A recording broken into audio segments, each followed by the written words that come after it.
Welcome back to the Empire of the Isles, a rich, Victorian-inspired fantasy world with a distinct style and an exotic cast of characters.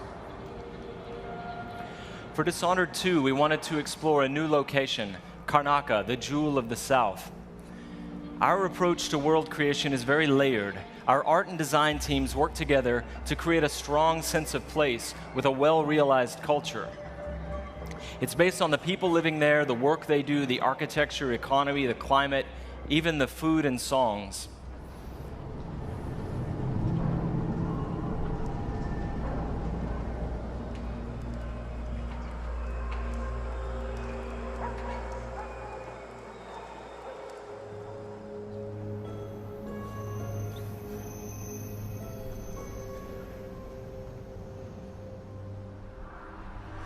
In order to bring Karnaca to life, we've created a custom game engine designed to support our signature art direction and level design. We wanted Dishonored 2 to resemble a painting in motion, so we've given considerable thought to our lighting and the way it plays across every surface. We've created custom tools to support the interruptible, real-time narrative scenes necessary for a stealth simulation. And the same is true for our approach to audio, both in terms of atmospherics and stealth gameplay. All of these details make Karnaca more vivid thanks to our new technology, which we call the Void Engine.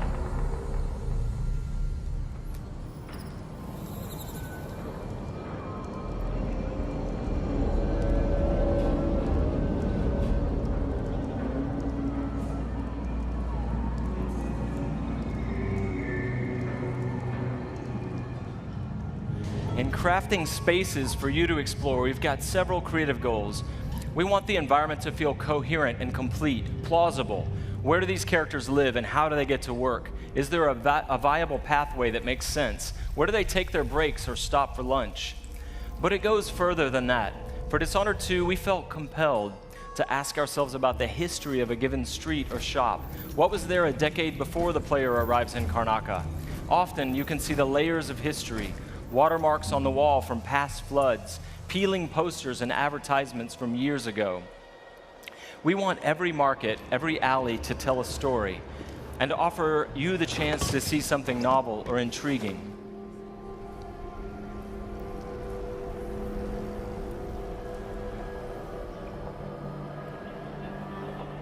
Dishonored 2 starts and ends in Dunwall, but most of the action takes place here in Karnaca.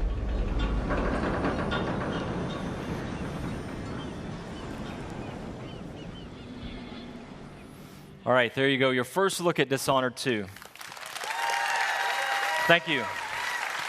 On behalf of all my teammates at Arcane and Lyon who worked so hard to bring this to you, and my dear friend Rafael Colantonio, thank you so much for all the passion you've given the game.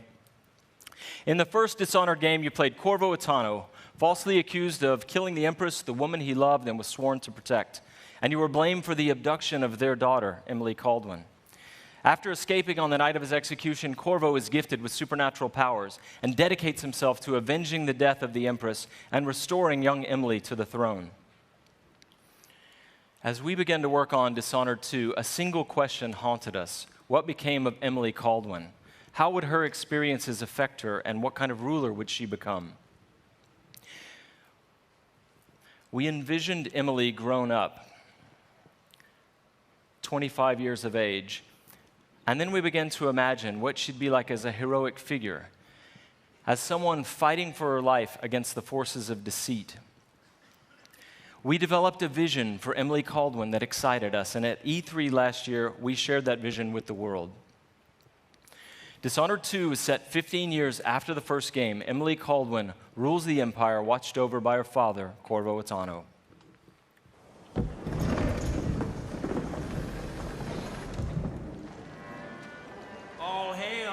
Imperial Majesty, Emily Caldwin. Loyal subjects, we're going through a difficult time, but today we honor my mother, the late Jessamine Caldwin. May her memory survive through the ages. Emily. You look tired, Father. Every year, I think the anniversary of Jessamine's death will be easier, but it never is. I wish Mother was still the Empress. I don't think I'm very good at this. You're still learning. Don't worry about the rabble-rousers, and we'll catch the Crown Killer, eventually. People are saying it's you, but these assassinations are a misguided effort to protect me. No. Someone's trying to make us look guilty by targeting your enemies. I wish I could just run away from all this. Sometimes you do. You think I don't know about your nights out on the rooftops? Courage. The ceremony will be over soon. Royal Protector and Father. I should have passed a law against that combination of titles years ago.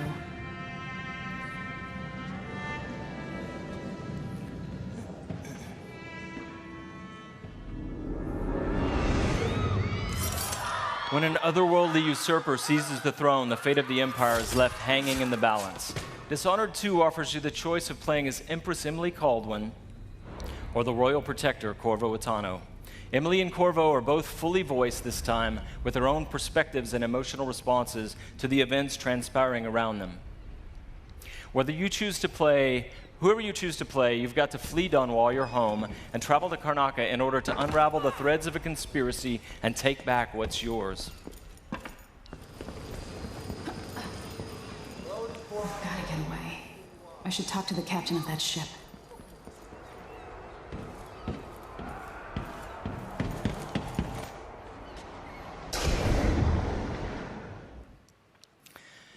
Dishonored is known for unscripted, simulation-driven missions where no two players ever have the same experience.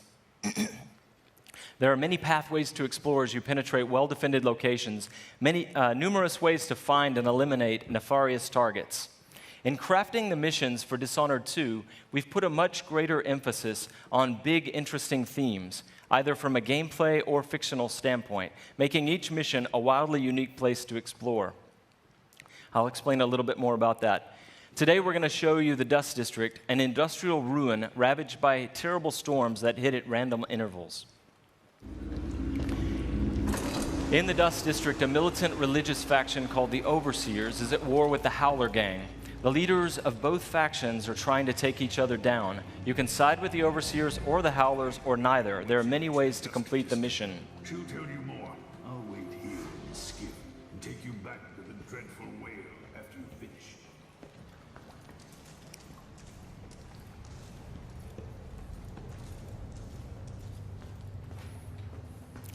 Everything you see here is rendered in the Void engine, designed to create atmospheric and exploration-rich spaces.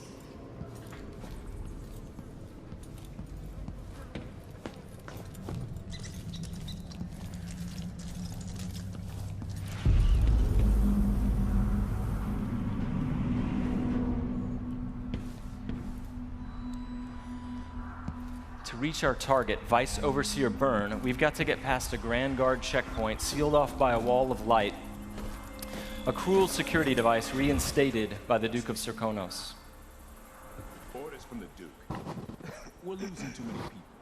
Good soldiers blinded by that hallucinogenic powder the Howlers used, then stabbed to death or dragged down by the Abbey's hounds.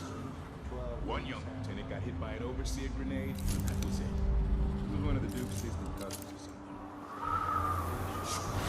Shit. Let's hope they do enough damage to each other so the fight goes out of them. That won't happen until someone manages to kill either Paulo or Vice Overseer.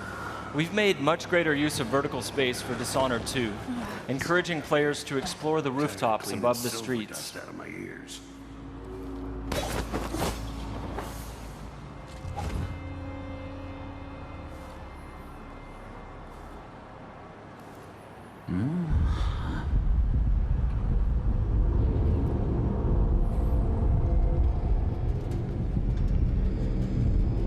Dust from the mines.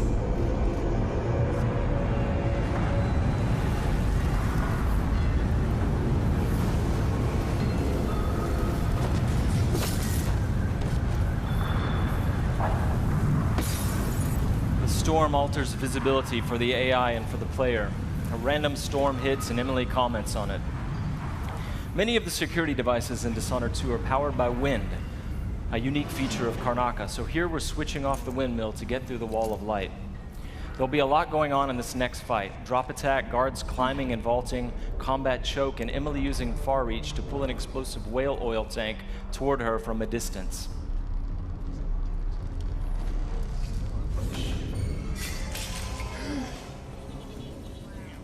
going in. So dead. Let Here's the rope for you. Hey, you! Come here!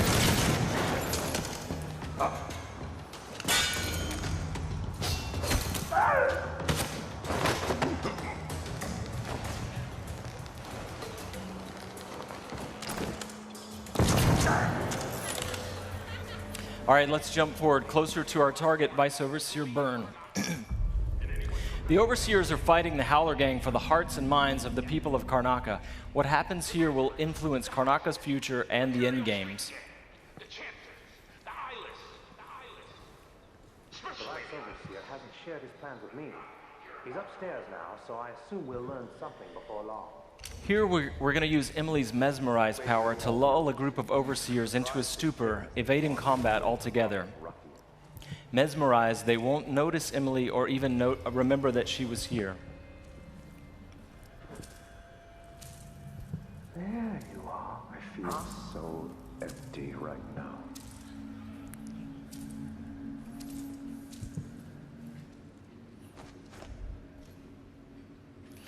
Far Reach can be upgraded not only to pull objects from a distance, but also enemies, so you can finish them off in midair.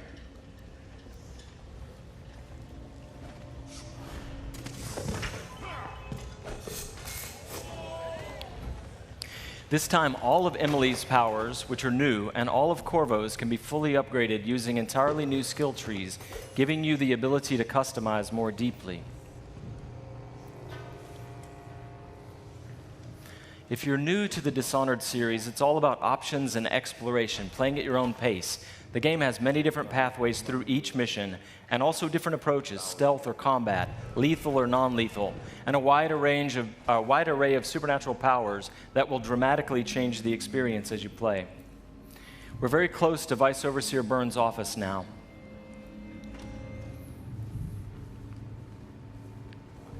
The Duke will topple soon. The Sisters of the Oracular Order have seen it, and I feel it in my bones. So this stalemate with the Howlers must be resolved. Byrne is giving a briefing using a projector. We're going to plant a stun mine and then link several of the Overseers with Emily's domino power, so that whatever happens to one of them will happen to all of them. They share the same fate. Doesn't know. Died trying to bring power. We suffered fatal injuries. Somehow we come back the next day to fight again. Whatever witchcraft we had. Switching off the projector will attract Vice Overseer Byrne's attention, and when the mine affects one Overseer, it will affect all of them. Go check, brother. Right away.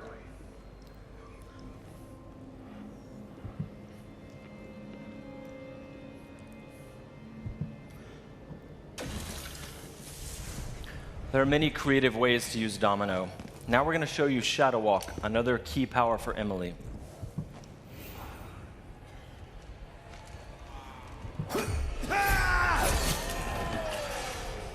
Shadow Walk is useful for stealth and combat. You saw it in the announced trailer that we made for the game, and you can fully use it in the game. Like all the powers, it can be upgraded in a variety of ways. With Vice Overseer Byrne out of the picture, the leader of the Howlers will owe Emily a favor, and that's just one way to complete the Dust District mission. Before closing today, we want to demonstrate another signature environment from a mission called A Crack in the Slab. It's another example of the missions in Dishonored 2 and how they're built around big, interesting themes. This mission takes place in a ruined manor that's been sealed for several years. At the start, the outsider appears and explains that reality was warped inside this place after an occult event. Your supernatural powers won't work inside the manor, and even time behaves strangely, allowing you to travel back and forth between the ruined present and the past when the manor was lavish and refined.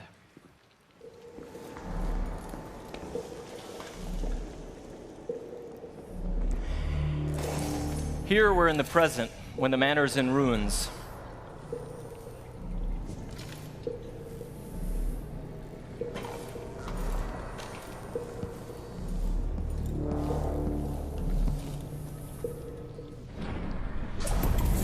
Now we've moved backwards, years into the past, when the manor was still inhabited and guarded.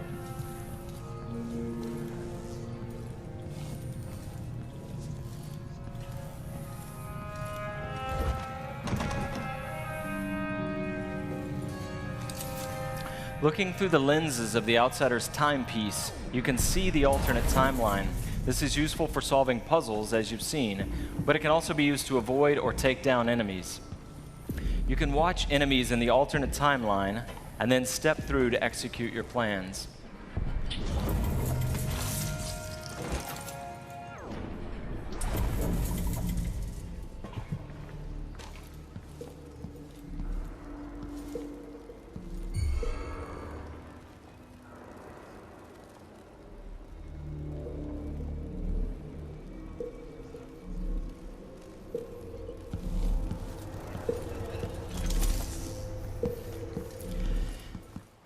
We hope you're going to love the game as much as we do. Thank you, thank you. I have to once again give a shout out to my team in France. They've worked so hard and they are so passionate about the game and the first game. They're really ready for you to get you guys to get your hands on it, and you don't have to wait long. All of you can leave your mark on the Empire of the Isles because Dishonored 2 will release on PlayStation 4, the Xbox One, and PC November 11th, 2016. But before I go, I've got one more thing for you. This is the worldwide launch of the Dishonored 2 gameplay trailer. You're seeing it here first. Good night.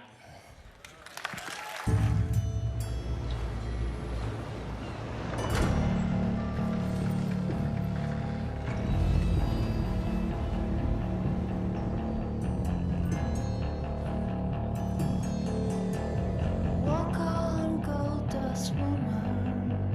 Take your silver spoon and dig your